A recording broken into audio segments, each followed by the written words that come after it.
Arsenal and Nottingham Forest are both going for Matheus Cunha. And it seems like Nottingham Forest are actually trying to go for a British record bid for him in the range of 60 million, I believe. That's from what I'm hearing, from what reports are saying. It seems like Nottingham Forest are trying to bid for him to actually improve their prospects of making the top four and potentially trying to actually push into a title race. And Arsenal want to actually match Nottingham Forest's bid of like 60 million. They want to match the same bid of Nottingham Forest for Matheus Cunha. And we do know like Matheus Cunha, he has his heart set on going to Arsenal. Correct? Cool. But at the same time, it's now making me think, hold on a second. Has the player actually signed a new contract, or is he actually delaying it? Because this thing is just getting dragged on. And it will actually be interesting to see what actually happens over the weekend on Saturday. If Matheus Cunha, when Wolves play Arsenal at the Molineux Stadium, if Matheus Cunha actually is put in the starting 11, or he's not put in the starting 11 at all. Because I know, because of the transfer speculation, I'm not sure what the coach is thinking. But I'd like to hear what some of you fans actually think on your thoughts in the comments below. But I feel like Matheus Cunha, he would actually be a good player for Arsenal. I think he obviously raises the level because he's better than the Arsenal forwards that Arsenal have on the left. Like, let's be real.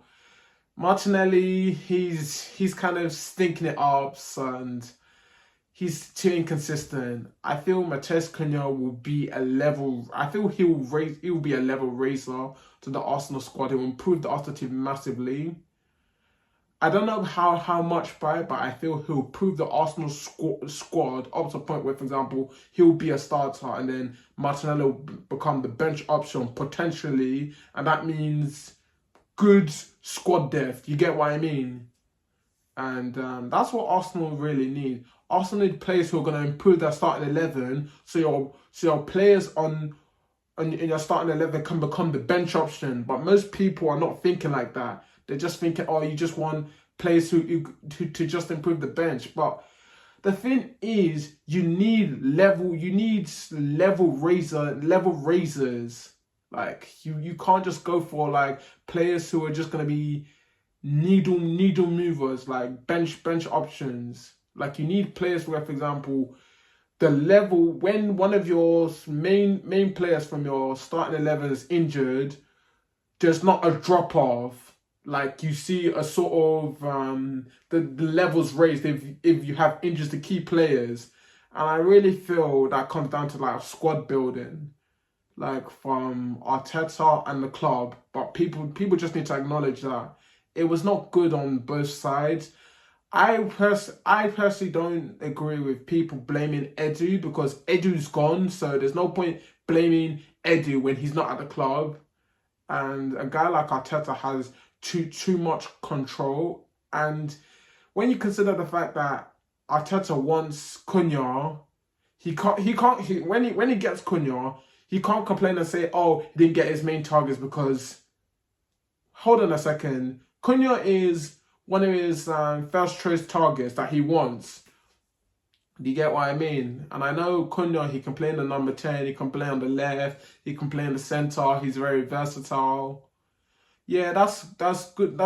It's good and well, but at the same time, besides him, I would like to see Arsenal push for a striker position, preferably a number 9.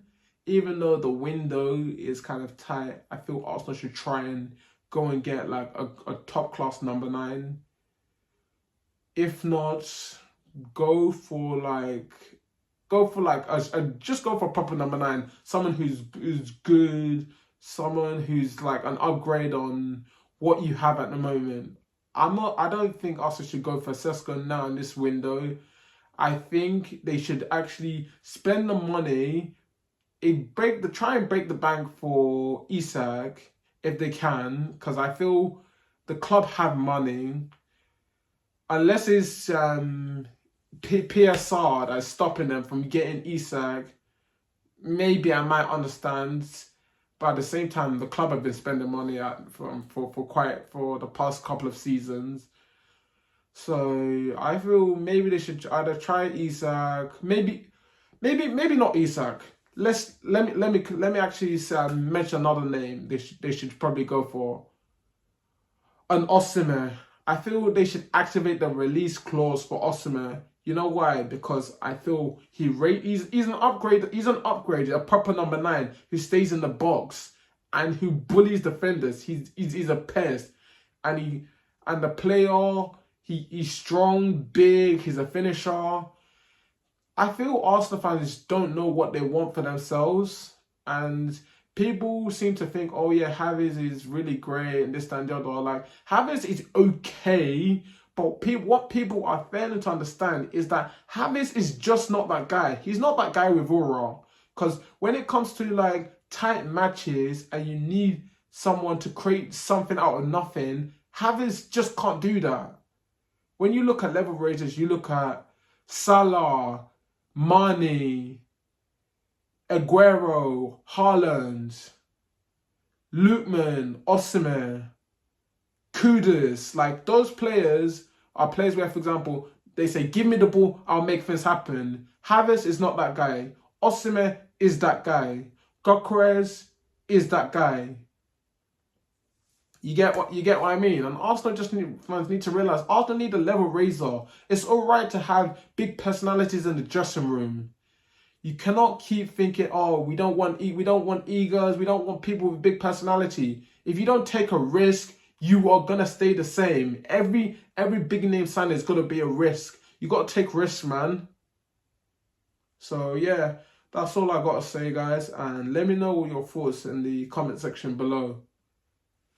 Peace out. And I forgot to mention another thing.